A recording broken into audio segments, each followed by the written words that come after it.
Hey everyone, and welcome back to the channel. Today, we're diving into the fascinating and maybe a little creepy world of cyborg cockroaches. But before we get into that, let's break down what cyborg actually means. A cyborg is short for cybernetic organism. Basically, it's a being that combines organic and mechanical parts. Think of it like a human with robotic limbs, or, in today's case, an insect with a high-tech electronic backpack. Pretty wild, right? So, yes, cyborg cockroaches are a thing. And today we're going to explore how scientists are using these tiny, creepy creatures for some pretty amazing things. Stay tuned. Now, I know what you're thinking. Cyborg cockroaches? Why? Well, stick around because the potential applications are actually pretty incredible. So how does this actually work? It's not like they're giving these little guys tiny joysticks. Basically, researchers are attaching small electronic backpacks to the cockroaches. These backpacks contain microcontrollers and wireless communication modules.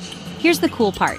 These backpacks are connected to the cockroach's nervous system, specifically their antennae or cerci. By sending electrical impulses, scientists can mimic the signals the cockroach naturally receives. Think of it like tricking the cockroach into thinking it's bumping into something, so it turns away. With a remote control, they can steer these little guys wherever they need to go. It's like a tiny biological drone.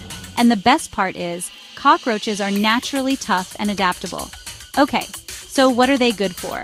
Well, imagine a building collapsing after an earthquake.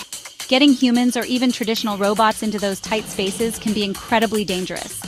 That's where cyborg cockroaches come in.